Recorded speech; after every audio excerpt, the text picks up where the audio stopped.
வன்னி அரசு என்னும் நான் இந்திய நாட்டின் ஒப்பில்லாத முழுமுதல் ஆட்சியையும் ஒருமையையும் நிலைநிறுத்துவேன் என்றும் தமிழ்நாட்டு அரசின் அமைச்சராக உண்மையாகவும் உளச்சான்றின்படியும் என் கடமைகளை நிறைவேற்றுவேன் என்றும் அரசியல் அமைப்பிற்கும் சட்டத்திற்கும் இணங்க அச்சமும் ஒருதலை சார்பும் இன்றி விருப்பு வெறுப்பை விலக்கி பலதரப்பட்ட மக்கள் அனைவருக்கும் நேர்மையானதாக செய்வேன் என்றும் உளமாற உறுதியேற்கிறேன்.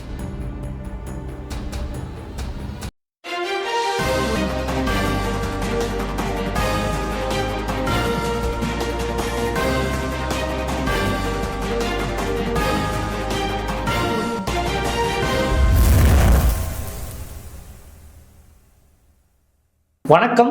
இது அறத்தின் கழகம். இன்று நாம் சந்திக்கிற அரசியல் ஆளுமை தமிழ்நாடு சமதர்ம கட்சியின் மாநில செயலாளர் திரு தங்கப்பன். வணக்கம். வணக்கம். வணக்கம்.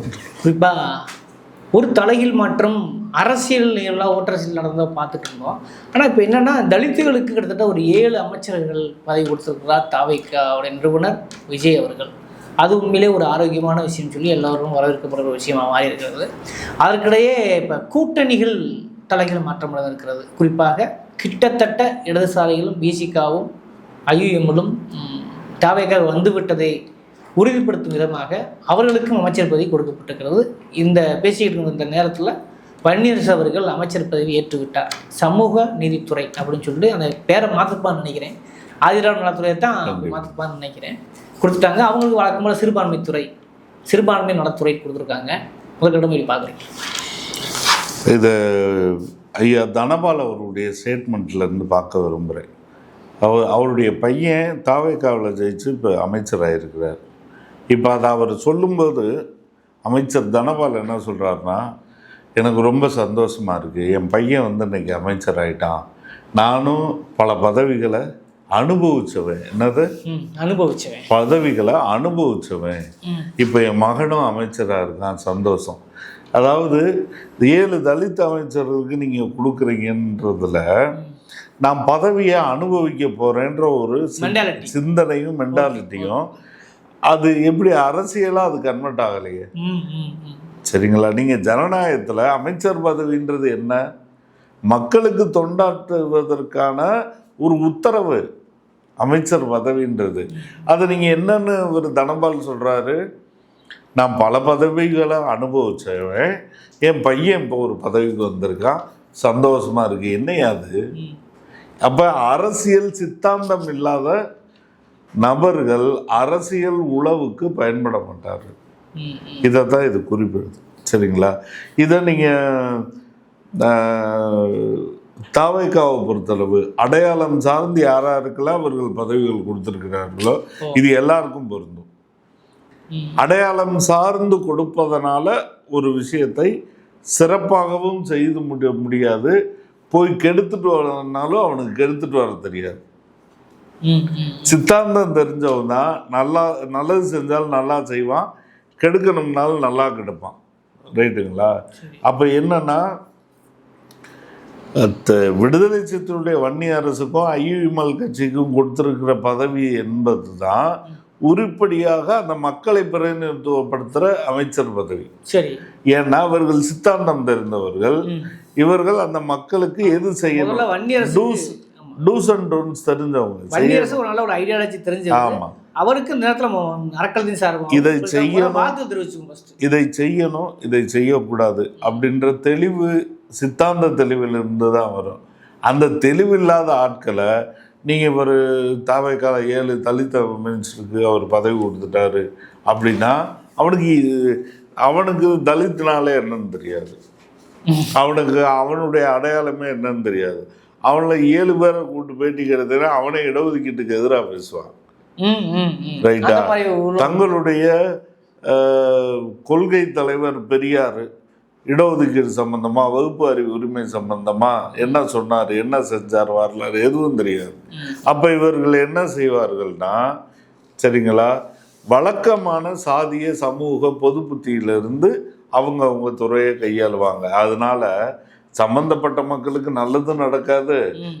சரிங்களா? இவர்களை வைத்து தமிழ்நாட்டை சீரழிக்கணும்னு நீங்க பயப்படுறோம்ல, ஒரு பெரிய கூட்டம். அப்படி சீரழிக்கவும் முடியாது. வேலை தெரிஞ்சவனாலதாங்க ரெண்டையும் செய்ய முடியும். நல்லா டிரைவ் பண்ண தெரிஞ்சவன் தான் விவரமாகவும் வண்டியை கவுக்க தெரியும். அவனுக்கு தான் தப்பிச்சு வண்டியை கவுத்துருவான். அப்போ என்னன்னா வேலை தெரியாதவர்களிடம் நிறைய பதவிகள் போய் குவிஞ்சிருக்கிறது தான் தாவேக்கால பார்க்குறோம். அப்படித்தான் நானும் பார்க்குறேன்.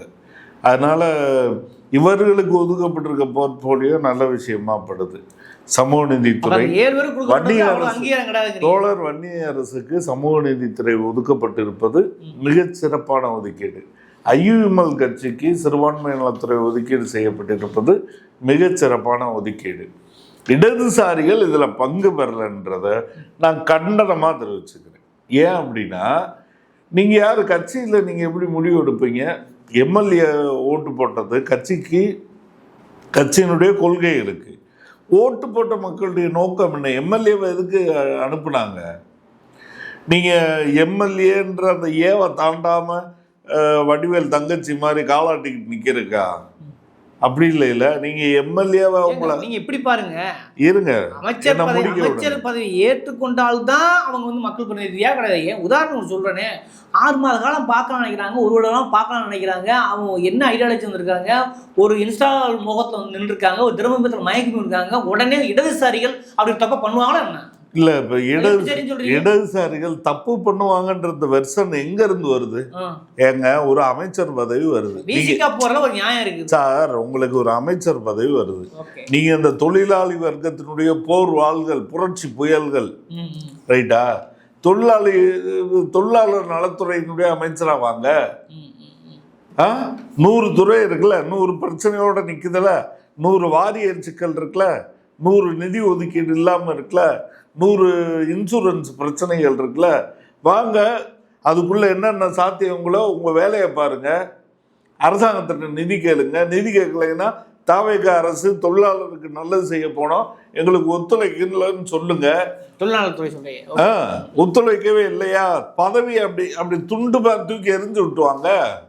அப்படி சொல்றீங்க. அதான போராட்ட குணம். அதுக்கு தானே உனக்கு எம்எல்ஏ வாக்குனா. இல்லை எம்எல்ஏ அப்படின்றத ஏவை தாண்டாதீங்கன்னு இப்படி ரெக்கை அடிச்சுக்கிட்டு நிற்கிறக்கு அவங்கள அனுப்புகிறாங்க.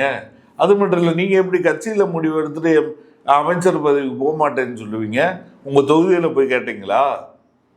உங்கள் தொகுதியில் மக்கள்கிட்ட கேட்டிங்களா? இதை கட்சியில முடிவு எடுத்துக்கிறீங்களா? அப்ப நீங்க தேர்தலில் நிக்கிறீங்கன்னு நான் கேட்கிறேன். நீங்க தேர்தலில் நிக்கிறீங்க, உங்க கட்சியில முடிவு எடுத்துட்டீங்கன்னா, ஒண்ணு நீங்க ஏதாவது ஒரு ரூபத்துல அதிகாரத்துக்கு வாங்க. ராஜ்யசபா சீட்ல அதிகாரத்துக்கு வந்தீங்கன்னா அங்க அப்படி நடந்துக்கோங்க. எம்எல்ஏவும் எம்பியும் தேர்ந்தெடுக்கப்படுறீங்கல்ல, அப்ப நீங்க மக்களுக்கு தான் ரெஸ்பான்ஸ். சரி, ஓகே, அடுத்து. ஆமாம். அப்போ என்னன்னா, இடதுசாரிகள் இதில் பங்கெடுக்காமல் இருப்பது என்பது, இந்த இடதுசாரிகள் கட்சிகளில் அரசு ஊழியர் பூரா வந்து உட்காந்துருக்கான், மிடில் கிளாஸாக வந்து உட்காந்துருக்கான். இவன் வேலை பூரா என்னன்னா, என் மேலே சேறு பற்றக்கூடாது, நான் ரொம்ப சுத்தமான சேப்பு துணி, ஒயிட் காலர் ஜாப்பு தான், இனி புனிதர்ன்னு சொல்லுங்க போதும், நான் நல்ல கண்ணு மாதிரி செத்து போயிடுறேன் இருந்து வாழ்ந்து. இப்படி பட்டங்களுக்காக அலையிறதுக்கு தான் நீங்க அப்போ புகழ் முதலாளிகள் தானே.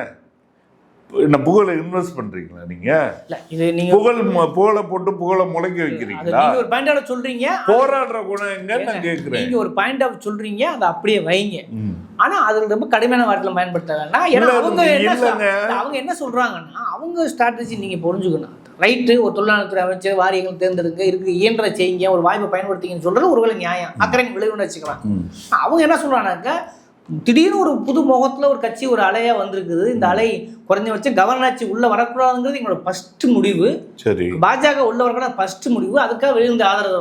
ஒருவேளை 6 மாதம் கழிச்சு கொஞ்சம் ஆட்சி உறுப்பினர் இருந்தால் அவங்களே சேரக்கு வாய்ப்பு இருக்கு. அப்படி சேர சொல்றது ஒரு லாஜிக் இருக்குது. சரி, 6 மாத காலமா பார்க்கணும்ல. நீங்களே சொன்னீங்க 7 அமைச்சர் கொடுத்ததே அவன் தற்கொலை கொடுத்துருக்காங்க, எந்த அரசியல் விழிப்புணர்வு கொடுத்துக்கான்றீங்க. இடதுசாரியில் ஒரு எடுத்துங்கவுத்தும் முடிவு எடுக்க முடியாதுல்ல. வன்னிய அரசு சமூக நீதித்துறைக்கு போகலை, அதை யார் நிரப்புவா? உங்க லாங்குவேஜ்ல ஒரு தற்கொலையை நிரப்பும். விசிகா சொல்லிட்டு பொறுத்து நானும் சொல்றேன். ஏங்க, இப்போ விசிகா ஒரு போர்ட்ஃபோலியோவா எடுக்கலைன்னு வச்சுக்கோங்களேன், அந்த பதவியை ஒரு தற்கொலை நிரப்பும். அதான விமர்சனம், ரைட்டா? அறநிலையத்துறையை இன்னொருத்தர், இப்போ சிறுபான்மை நலத்துறையை ஐயுஎம்எல்ல இருந்து போய் நிரப்பலை, அதை யார் நிரப்புவா? ஒரு அனுபவம் இல்லாத அரசியலற்ற தாவைக்காவை சேர்ந்த எம்எல்ஏ நிரப்புவார். இதுதானே குற்றச்சாட்டு. அப்போ தொழிலாளர் நலத்துறையை வேற யாரோ ஒரு வேலை தெரியாத ஒருத்தர் தானே எடுக்க போறாரு. ரைட்டா? இதெல்லாம் நீங்கள் வேடிக்கை பார்ப்பீங்க. அப்பெல்லாம் மக்களுக்கு நல்லது நடந்துருதா? அப்போ நான் என்ன சொல்கிறேன், நீங்கள் போங்க, போராடுங்க, அதை போராட்ட ஆயுதமாக பயன்படுத்துருங்க. இது விஜய் அவருடைய ஒத்துழைப்போ அமைச்சருடைய ஒத்துழைப்போ அரசினுடைய ஒத்துழைப்போ இல்லாத பட்சத்தில் பதவியை தூக்கி எரிச்சிடுவாங்க இந்த மக்கள். அடுத்த முறை 5 நீங்க பயன்படுத்துங்கன்றீங்க, ஓகேவா? ஆமா, பயன்படுத்துங்கன்றீங்க, அது யோசிங்கன்றீங்க. அதுல அவங்க சொல்லக்கூடிய வாதங்கள் எல்லாம் அபத்த வாதங்கள். நடுத்தர வர்க்க புனித புகழ் வேடம் போடுவதற்கு பாட்டாளி வர்க்க கட்சியில இவர்கள் தலைவர்களாகவே இருக்க தகுதியற்றவர்கள் நான் சொல்றேன். ஆமா, ஓகே. இப்ப இதுல போக இப்ப வழக்கமாக இன்னொரு விஷயம் நடந்ததுனாக்க, இந்த அமைச்சர் பதவியேற்பு விழாவில் வழக்கம் போல் வந்தே மாதரம் பாடப்பட்டிருக்கு. தமிழக கல்வித்துறை அமைச்சர் என்ன சொல்லலாம், கேட்க மாட்டேன்ட்டாங்க, அவங்க புரோட்டோகால் கொடுத்தாங்க அப்படின்னு சொல்கிறாங்க. அதே போல் இந்து நலத்துறை அமைச்சர் ஒரு வழக்கம் போல் பிரப்பால் பிராமணாக இருந்தாலும் கூட அவர் ஐடியாலஜியாகவும் கடந்த கால பதிவுகளும் சிக்கலாக இருக்கிறது. இப்போ இதையெல்லாம் விசிகா உள்ளே போயிருக்காங்கல்ல. இப்போ இந்த இடத்துல மிக முக்கியமான இடம் நினைக்கிறேன். விசிகா உள்ளே இருக்கும்போது தார்மீக ரீதியாக அவரும் பொறுப்பேற்கிறார்கள், அந்த அரசுக்கு அவர்களும் பொறுப்பேற்கிறார்கள். இதெல்லாம் தட்டி கேட்க வாய்ப்பு இருக்கிறதா? நாளைக்கு அனைத்து அரசியல் விஷயமா என்ன ஆகும் அதை பார்க்க தட்டி கேட்கறது தான் பணி. அதாவது நீங்கள் ஒரு கூட்டணிக்குள்ளே போயிட்டனாலேயோ உங்கள் வாயை கட்டணும்னு அவசியம் இல்லை. அப்படி கட்ட முடியாதுன்னு சொல்லிட்டு போகணும். அப்படிலாம் கட்ட மாட்டோம். அந்த சுதந்திரம் எங்களுக்கு இருக்கு. எங்களுடைய அரசியல், எங்களுடைய சித்தாந்தப்படி ஒவ்வொரு விஷயத்திலையும் ஆதரவு தெரிவிப்போம், எதிர்ப்பும் தெரிவிப்போம். சரியாக இருக்கிற பட்சத்தில் ஆதரவு, முரணாக செயல்படும் பட்சத்தில் எதிர்ப்பு. தமிழ் தாய் வாழ்த்துக்கு விசிகா, விடுதலை சிறுத்தைகள், இடதுசாரிகள் எல்லாரும் கண்டிச்சிருக்காங்க. இன்னைக்கு காலையில் அதே தொடருது. எது இன்னைக்கு காலையில் அதே தொடருதுல? அதாவது அமைச்சர் வன்னியரசு பதவியேற்கு முன்பாகவும் வந்தே மாதரம் பாடப்படுது, வன்னியரசு ஒன்றும் சொல்லல. அப்ப என்னத்தை காட்டுது? இல்ல, அதுக்கு தான் நீங்க 6 மாசம் சொல்லி இருக்கீங்க. 6 மாசம் எம்எல்ஏவா இருந்து ஆதரவு தெரிவிச்சு போராடுறீங்க. 6 மாதம் அமைச்சராக இருந்து ஆதரவு தெரிவிச்சு போராடுங்க, ஒன்றும் குறைய போறது சரி, ரைட்டா? அப்போ போராடுங்க நம்ம சொல்றோம். அப்ப பதவி வகித்து கொண்டே போராடலாம், ஒன்றும் தப்பு இல்லை. 3வது தமிழ் தாய் வாழ்த்தை 3வதா தூக்கி போட்டதுல சரிங்களா, ஒட்டுமொத்த தமிழகமும் எதிராக இருக்கிறார். அது மட்டும் இல்ல, ராஜ்மோகன் தெளிவா சொன்னாரு, 3வது இதா அதை பாடக்கூடாது அப்படின்றதுல எங்களுக்கு இது இருக்கு, அவங்க முறையா பாடிட்டாங்கன்னு. இது எதை குறிக்குது அப்படின்னா, தாவேகாவுக்குள் மோதல் இருக்கு, சித்தாந்த மோதல் இருக்குன்றத காட்டுது. எப்படி சொல்றீங்க? ஆமா, ராஜ்மோகன் தெளிவா சொன்னாரு, இது நாங்க கொடுத்த அஜெண்டாவில் இல்லை, இது யார் மாத்துறது அப்படின்னு சொல்லும்போது கவர்னர் மாளிகையிலேருந்து வந்த இன்ஸ்ட்ரக்ஷன். இப்போ இந்த 3 விஷயமே பார்த்தீங்கன்னா, ஒரு பதவி, முதல் எம்எல்ஏ பதவியேற்பு, அடுத்து அமைச்சரவை பதவியேற்பு, 2மே கவர்னர் இருந்து செய்கிற வேலை. அப்போ கவர்னர் இருந்து செய்கிறதுல பூரா இவங்க இந்த 3 பாட்டு சிஸ்டத்துக்கு வந்திருக்காங்க. அதுலேயும் வந்தே மாதரம் என்பது இந்து நம்பிக்கை உள்ளவங்க துர்கை அம்மன்ட்ட நாட்டு விடுதலையே வேண்டது. ஆமா, ரிலீஜனுக்கு எதிராக இருக்கு. அது மதச்சார்பின்மைக்கு எதிரானதுதான். அந்த பாட்டை சேர்க்கக்கூடாதுன்றது சரிதான், சரிங்களா? அப்ப தமிழ்நாட்டில் பெரும்பாலான மக்கள் அந்த மாதிரி விஷயங்களை, மதவாதத்தை புகுத்துவதை விரும்பவே இல்லை. இது நேரு காலத்துல இருந்து போராட்டமா இருக்கு. நேரு சுதந்திரத்துக்கு முன்னாலேயே காங்கிரஸ் கட்சிக்குள்ள வந்த பார்ப்பனர்கள் மேடையில் நின்றுகிட்டு சரஸ்வதி, ஒரு நிமிஷம் செய்தியை சொல்லி முடிச்சிருங்க, சரஸ்வதி வந்தனத்தை பாடிட்டு நான் பேச போறேன்னு சொல்லும்போது நேரு மேடையில் எந்திரிச்சு போய் சரஸ்வதி வந்தனம் காங்கிரஸ் கட்சி மேடையில் பாடக்கூடாது, உன் மேடையில் போய் பாடிக்கும், உன் மத மேடையில் தான் பாடணும், இங்கே நீ வந்தேன்னா அந்த நாட்டினுடைய விடுதலைக்கு என்ன செய்யணும்னு பேசு என்று கண்டித்தார். அந்த மரபு தொடர்ந்து அதில் தமிழ்நாடு இன்னும் உறுதியாக இருக்குது. தமிழ் தாய் வாழ்த்தை 3ஆம் தரமாக்கினால் தாவேகா அடுத்த தேர்தலில் 4ஆம் தரமாகும் என்பதை நாம் எச்சரிக்கையாக சொல்கிறீங்க. ஓகே, இப்போ என்னென்னா, வன்னியரசு பதவியேற்பதற்கு முன்பே எல்லா அமைச்சர்களுக்கும் வாழ்த்து சொல்கிறாரு. அதில் இந்து அறநிலையத்துறை அமைச்சருக்கும் வாழ்த்து சொல்கிறார். சில கண்டிஷனோட வாழ்த்து சொன்னால் வரவேற்கலாம். எப்படின்னா நீங்கள் அனைத்து ஜாதி அரிசி விஷயத்துலலாம் நீங்கள் ஏதோ ஒரு பிறப்பால் பிராமணர் என்பது மட்டுமல்லாமல் அனைத்து ஜாதி அரிசி பற்றி நீங்கள் சரியான சட்டப்படியும் முறைப்படியும் நடவடிக்கை எடுத்து சமூக நீதிப்படி நின்றால் உண்மையிலேயே உங்களை வாழ்த்து பெருமை சொல்லியிருந்தால் கொஞ்சம் நல்லா இருந்திருக்கும். ஆனால் மொட்டையாக ரமேஷ் அவர்களை இந்து பதவியேற்றம் செய்வதற்கு வாழ்த்து தெரிவிக்கின்றாரு. இதை எப்படி புரிஞ்சுக்கிறது? அதாவது ஏன்னா வன்னியரசங்களை மாற்றிக்கிறது இல்லை, ஏன் இல்லைங்கிறத கட்டு. நான் என்ன சொல்றேன், விடுதலை சிறுத்தைகள் கட்சியாக இருக்கட்டும், இடதுசாரிகளாக இருக்கட்டும், எந்த சித்தாந்த கட்சியாக இருந்தாலும் உங்கள் சித்தாந்தத்திற்கு நேர்மையாக நின்று போராடும் வரை மக்கள் ஏற்றப்பான். சரிங்களா? நீங்கள் நான் முகம்மனுக்காக போய் மோகன் பகவத்துக்கு மாலை அணிவிச்சு வணக்கம் போடுறேன் அப்படின்னா அதுக்கு நீங்கள் கொள்கை விளக்கம்லாம் கொடுக்கலாம். இது அரசியல் நாகரிகமானது, கௌரவமானது, 1000 வார்த்தை போடலாம். சரிங்களா? வஞ்சினம் கொண்ட உன்னை தூக்கி போடுவான். கண்டிப்பாக அவனால் பாதிக்கப்பட்ட மக்கள் உங்களை தூக்கி போடுவான். சரிங்களா? அப்போ என்னன்னா அவங்க அரசியல் நடவடிக்கை இல்லை. நான் ஏன் கேட்கறேன்னா இதுக்கு சேர்த்து பச்சு முதல் கோணம் முற்றிலும் கோணம் ஆகிவிடக் கூடாது என்பதற்காக அதுதான் சொல்றேன். அவரவர் அரசியல் நடவடிக்கைக்கு அறம் கூற்றாகும், அவ்வளவுதான்.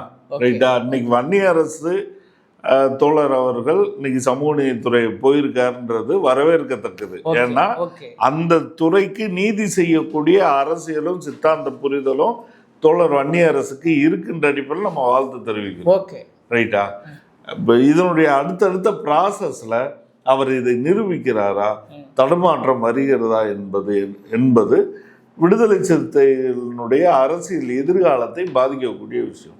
அதில் அவங்களுக்கு தான் கவனம் வேணும். நாம் தோழமை சக்திகள் அப்படின்ற அடிப்படையில் நாம் இதைத்தான் அவங்களுக்கு தெரிவிக்க வேண்டி வரும், எச்சரிக்கையாக கூட தெரிவிக்க வேண்டும். அப்போ அதே சமயத்தில் இதையும் சொல்லணுமே தான் கேட்குறேன். வரவேற்கிறோம், உண்மையிலேயே அவருடைய துறையில் என்ன செய்ய போகிறான்னு பொறுத்து வந்து பார்ப்புங்கிற மாதிரி. ஆமாம், இந்த காலத்தில் என்ன நடக்க போகுதுங்கிறது பேசணும்ல. கண்டிப்பாக பேசணும். அது பேசலையே, மாறா வாழ்த்து சொல்லுங்க. அதுதான் சொல்கிறேன், அரசியல் பிழைத்தோருக்கு அறம் கூற்றாகும். நீங்கள் என்ன செய்கிறீங்களோ அதை தான் எதிர்காலத்தில் அறுவடை பண்ண போகிறீங்க. இப்போ திமுக கூட்டணி ஆட்சி அப்படின்றத பற்றி சொல்லும் போதெல்லாம் என்ன சொன்னாங்க? காலம் கனியவில்லை, சூடு வரவில்லை. அது என்ன காலம் கனியவில்லைன்னு எனக்கு அந்த கால ஜோதினா எனக்கும் புரியலை. சரிங்களா? அப்படி எதுவும் எண்கணித ஜோதினா இருக்கா, இல்லை அஷ்டமி நவமி அமாவாசை பௌர்ணமி பார்க்குறாங்களான்னு தெரில. இதில் திராவிட பாணி எங்கே இருக்குன்னு தெரில. இது ஜனநாயகம் குறித்த கேள்வி.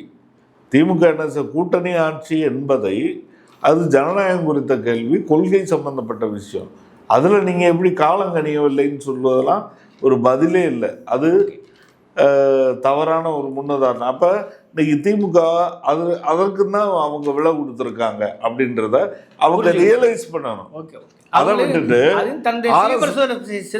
செய்யணும். அதை விட்டுட்டு ஆர்எஸ் பாரதியும் ஆராசாவும் அவர்களை கடினமான வார்த்தைகளை அர்ச்சனை பண்ண ஆரம்பிச்சாங்க. ஆர்எஸ் பாரதியெல்லாம் அவைவன் பேசுறாப்புல. அந்தால எதுக்கு திமுகவில் செய்தி தொடர்பாளராக வச்சிருக்காங்கன்னு எனக்கும் தெரியல. ஸ்டாலின் ஒன்று பேசுறாரு, இந்தால பேசுற வெர்சனே வேறையா இருக்கு. அப்ப இந்த போக்கு என்பது இப்போ ஆராசாவில் அந்த ட்வீட்டை வந்து அவைவன் பேசலாமா? இல்லை, ஆராசா அந்த ட்வீட்டை வந்து இப்போ டெலிட் பண்ணிட்டாரு. இருந்தாலும் அந்த வார்த்தைகள் கடினமாக இருந்தாலும் அந்த ஆணவ புத்தி இருக்குல்ல, திமுகவுடைய ஆணவ புத்தி, பெரியண்ணன் குணம் என்னன்ற உங்களுக்கு என்ன அப்படி அதிகார ஆணவம்? முதலாளிகள்ன்றனாலையா? சாராய முதலாளி, கப்பல் முதலாளி, டெலிகாம் முதலாளி அந்த திமுறான்னு நான் கேட்குறேன். சினிமா முதலாளி அந்த திமுறான்னு கேட்குறேன். இடதுசாரிகளை நீங்கள் எப்படி நடத்துகிறேன்? முதலாளியை எப்படி ஏழை தொழிலாளியை நடத்துவானோ அது மாதிரி தான் 2 எம்எல்ஏ சீட்டுன்னு சொல்லி 10 முறை பேட்டி கொடுக்க விட்டேன் இல்லையா? இப்போ அவன் ஆனால் இப்போ முரண்பாடுகளில் அவங்க போயிட்டாங்க. இனி கூட்டணி இல்லைங்கிறது உறுதியாது இல்லையா? இனி திமுகவோட கூட்டணி இல்லைங்கிறது ஏதோ ஒரு வகையில் திமுக தனிமைப்படுத்தப்பட்டிருக்கு அப்படின்னு எடுத்துக்கலாம்ல? இல்லை, அப்படி இல்லை, அப்படி இல்லை. நான் அதுக்கு தான் முதல்ல ஒன்று சொன்னேன். அமைச்சருக்கு போயிட்டாங்க, நீ என்ன இருக்குன்றேன். சித்தாந்தம் தெரியாத மாடு உழவுக்கு, அரசியல் உழவுக்கு ஆகாது. இதை எழுதி வச்சுக்கோங்க. சரிங்களா? அப்போ திமுகவுடைய பலம் என்பது என்னன்னா சித்தாந்த பலத்தில் நின்றது தான். சித்தாந்த பலம்னா ஒன்றும் கிடையாது. இந்த மக்களுக்கு ஒரு ஆட்சி முறை தேவைப்படுது, அதனுடைய கோட்பாடு என்ன? சமதர்மம், சமநீதி, மாநில சுயாட்சி, ரைட்டா, தற்சார்பு, கனிம வளங்களை பாதுகாக்கணும், கல்வி, சுகாதாரம், மருத்துவம், இருப்பிடம் எல்லாமே அவன் கையில் ஒரு சுயமரியாதையான வாழ்க்கை வேணும்.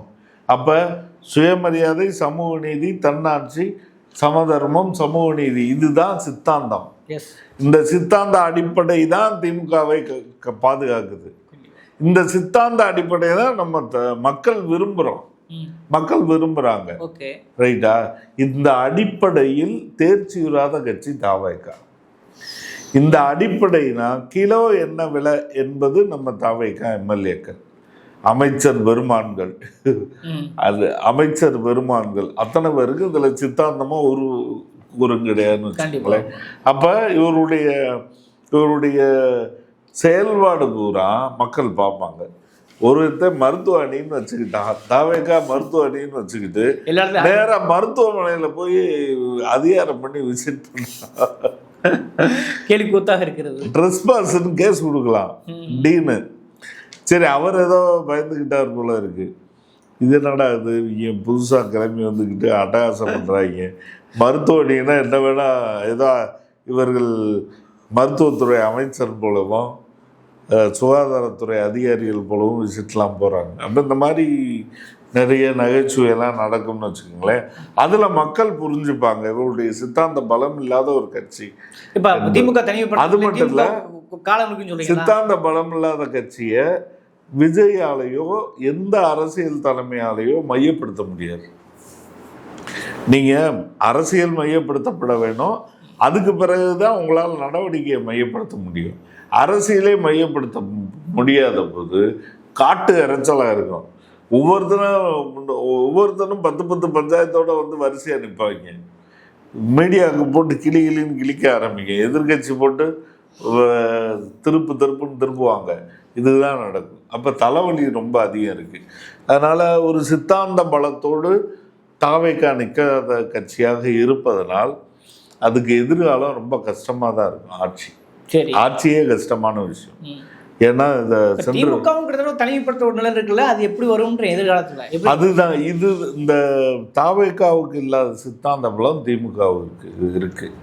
அவர்களால் வந்துட்டு அது மட்டும் இல்லை, அமைப்பு ஒழுங்கு இருக்கு. அவர்களால் வந்துட்டு எந்த பிரச்சனையும் வேகமாக வெளியே வர முடியும், வேகமாக கடந்து வர முடியும், வேகமாக முடிவெடுக்க முடியும்.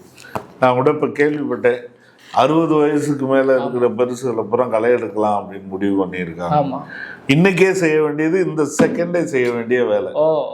RS பாரதி மாதிரி அமைச்சரவையில் பங்கேற்றவன் எவனோ அது எங்களுக்கு தெரியாது, எவன் போனால் என்ன அப்படின்னு நீங்கள் அடுத்த நாளே திருமாவகுரி வச்சு தானே பேசுறீங்க இல்லையா? இது PCR வரைக்கும் வரும். சரி, அந்த காண்டில் ஒரு என்ன வேணா பேசுவாரா? உரிமை வரைக்கும் அவன் வென்ற வரைக்கும் பேசுறாரு. தவறு அது. ஓகே, அது தவறு.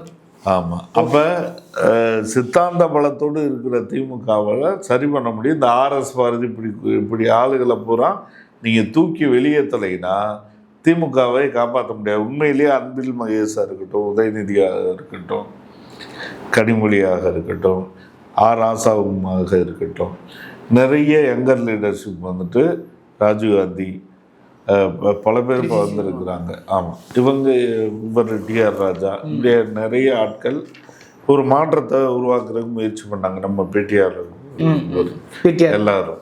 ஆமாம். அப்போ அந்த மாதிரி ஒரு தலைமுறை வந்தாங்கன்னா தான் இன்னைக்கு இருக்கக்கூடிய ஒரு விஷயத்த நம்ம இளைஞர்களுடைய உணர்வோட்டத்தை புரிஞ்சுக்கிட்டு வேலை செய்ய முடியும். நீங்கள் உச்சநீதிமன்ற தலைமை நீதிபதி போகிற பொருட்களில் ஒரு கமெண்ட் அடிச்சிருக்காரு, வேலை இல்லாத இளைஞர்கள் கரப்பான் பூச்சி போல ஊறிக்கொண்டிருக்கிறாங்க. உடனே காங்கிரஸ் ஜனதா கட்சிக்கு 4 கோடிக்கு மேல லைக்ஸ் வந்திருக்கு. அதான் உடனே அரசாங்கம் முடக்கி இருக்கு. 4 கோடி பேரை கடுப்பேற்றிருக்கீங்க நீங்க, ரைட்டா? 4 கோடி பேர். இப்போ இளைய தலைமுறையை இந்த இன்சா உலகத்தை, குறிப்பாக சமூகதள உலகத்தை கையாளக்கூடிய வித்தையின் கட்சி தான் நீடிக்க முடியுங்கிறது சித்தாந்தம் ஒரு வகை இல்லை. இணையதளம் நீங்கள் சொல்றதை ஏற்றுக்கிற முடியாது. இணையதளம் என்பது ஒரு பிரச்சாரம் தானே ஒழிய பிரச்சாரத்துக்கு கவுண்டர் பிரச்சாரம் உடனடியாக இணையத்தில் தான் வருது. அதில் நீங்கள் என்னன்னா நீங்கள் ரொம்ப நாள் ஏமாற்ற முடியாதுன்றது ரொம்ப நாள் அது நல்ல விஷயம் தானே. முன்னால பயன்படுத்தணும்ல நீங்க ஒழுங்கா. முன்னால என்னன்னா அரசன் நன்று புரியுது. நான் சொல்றேன் என்னன்னா இணையதளத்துல எல்லாங்கிறது ஏன் சொல்றோம், உதாரணம் இந்த இணையதளத்து விளைவு தானே தேவை காட்சி, அது மாற்றுக்கத்துல இல்லை உங்களுக்கு. ஆமா இல்ல அப்படிங்கும் போது அதே இணையதளத்தை கைகொண்டு அதுல எதிர்வினை ஆட்டணும்ல. அப்பதான் எதிர்வினை ஆட்டுறாங்கல்ல. விஜய் வந்தாரு, விஜய் வந்தாரு, ஒழுங்காக பயன்படுத்த விஜய் வந்தாரு, 1000 ரூபா கொடுக்குறேன்னு சொன்னாரு, இது 2500 ரூபா கொடுக்குறேன்னு சொன்னாரு, கொடுக்கலன்றத பெண்கள் புறம் பேச ஆரம்பிச்சிட்டாங்க. ரைட்டா? மாதம் கொடுக்க மாட்டாரு, அடுத்த மாதம் கொடுப்பாரு அப்படின்னா ஸ்டாலின் அப்படிலாம் இல்லை. மாதமே வந்தாரு, கொரோனா காசு கொடுத்தாரு, 6000 ரூபா கொடுத்தாரு அப்படின்ற விஷயங்கள் வெளிவருது, பேசப்படுது இல்லையா? அதே மாதிரி ஊழலை ஒழிப்பேன்னு சொல்றீங்க அங்கிள் அப்படின்னு சொல்லி சின்ன பசங்க பேசுறாங்க. அங்கிள் சுறா படத்துக்கு 1.5 கோடி ரூபா வரி கட்டாம 15 கோடி ரூபா ஃபைன் கட்டினீங்களே, அது எந்த வகையில வரும்? பிளாக்ல சம்பளம், ஒயிட்ல சம்பளம் வாங்குறீங்களே, அது ஊழல்ல வராதா அப்படின்னு சின்ன பசங்க ஊடகத்துல கேட்குறாங்க. அப்ப இதை பார்த்து வளர்ற ஒரு அரசியல் என்பது அடுத்தடுத்த ஆழத்தை நோக்கி வர்றது. Vijay is not the end அப்படின்ற விஷயம் இளைஞர்களுக்கு புரியாது. விஜய்க்கு இது இந்த மாதிரி ஒரு சோதனை காலம் தான். ஆமா, நிச்சயமா இது உண்மையிலேயே விஜய் அவருடைய தலையில குருவியின் தலையில் பனங்காயத்துக்கு வைக்கிற மாதிரி ஒரு சுமை எடுத்து வச்சிருக்காரு. அப்ப என்னன்னா மற்றவர்களை விட இவர் ரொம்ப வேகமா தன்னை ப்ரிப்பேர் பண்ணிக்கிறணும். முதல்ல நாம் சொன்ன சித்தாந்த அடிப்படையில் ஒவ்வொரு முடிவும் எடுக்கிறமான அவர் செக் பண்ணிக்கிறது. ஒவ்வொரு முடிவும் இந்த ஒரு 5 சித்தாந்தங்கள் தான். சுயமரியாதை, சமூக நீதி, சமதர்மம், தன்னாட்சி, இது போன்ற ஒரு 5 சித்தாந்தங்கள் தான். இந்த சித்தாந்த கோட்பாடுகளை பிடிச்சு நின்றுக்கிட்டு அதன்படி ஒவ்வொரு முடிவும் எடுக்கப்படுதா? மதச்சார்பின்மை, இந்த கோட்பாடுகளை பிடிச்சு தான் அவர் அளவுகோலாக வைத்து கொள்கை முடிவுகள், அரசாங்க முடிவுகள் எடுக்கப்படுகிறதா என்பதை சோதிக்கிற அளவுக்கு வந்துட்டார்னா அவர் 2ஆம் கட்டமாக வளர்ந்துட்டார். அவர் அடுத்த கட்டத்துக்கு தயாராகிட்டார்னு அர்த்தம். பொறுத்து பார்ப்போம் விமர்சனங்கள் எப்படி மக்கள் பார்வைக்கு விட்டுறது. இந்த விவாதம் சொல்ல நேரம். நன்றி.